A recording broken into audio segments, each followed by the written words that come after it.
much do you spend on fresh food and groceries?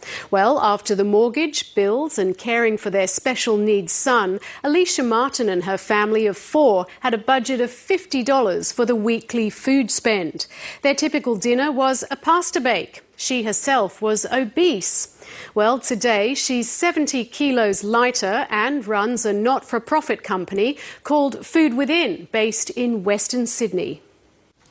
Alicia Martin, welcome to 1+1. Thank you, Jane. How did the idea for Food Within come about? Jane, it was come about because we had a difficult situation ourselves as a family. We were trying to feed 2 growing boys, and we also learnt that our younger son had some learning difficulties. Just tell us a bit more about the condition that he had. The front part of his brain, the frontal, was never developed properly, so he struggles with learning, and it's on the border of ADHD. At that time, how much was your family spending on the weekly food spend every week? It was about $50, Jane, after we were paying all our mortgage, all our living expenses. We had $50 left for food. And what did that buy?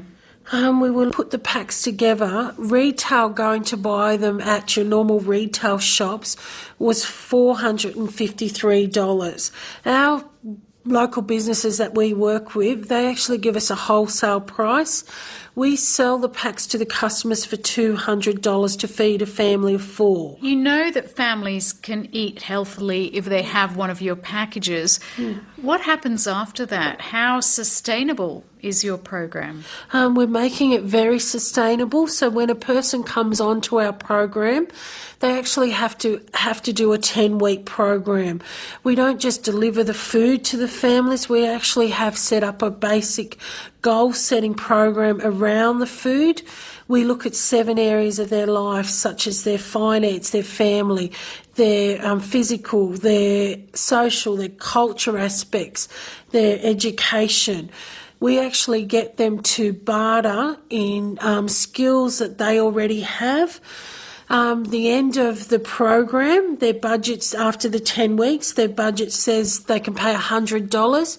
We slowly increase their food pack by $1 so they're able to eventually reach the $200.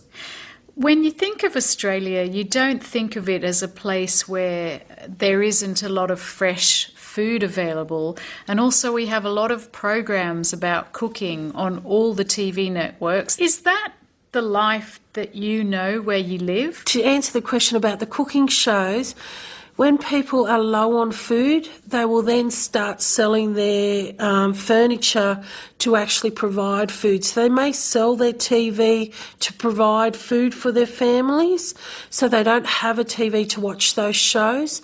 We also have people selling their fridges because they can no longer have enough food to put in the fridge, so they sell the fridge, and they do find it cheaper they think that it is cheaper to buy takeaway than to plan a healthy meal for the family for the week. If a McDonald's meal is advertising to feed your family for $20, they feel that it's cheaper to go and buy that each night than to actually buy fresh fruit and meat, is what the feedback that we've been getting from our customers. Do you think the people that you work with see food as a luxury?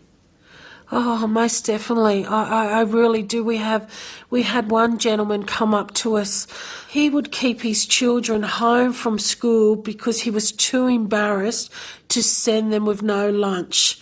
And that shouldn't be happening in Australia. These are all things that are hidden under the carpet.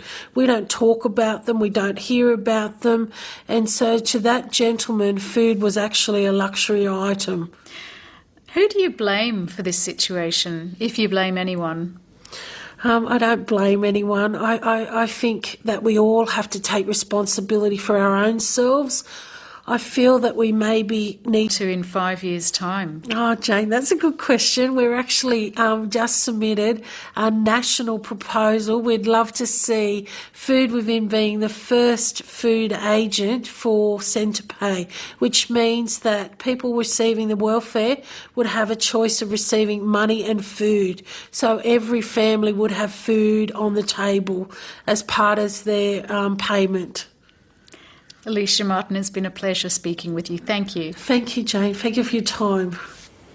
Alicia Martin, and that's 1+1. Our website has details of our air times, and you can watch a program again at www.abc.net.au/1+1. Getting in touch is easy via email 1+1@your.abc.net.au, and you can also find me on Twitter. Do join us again next week. For now, goodbye.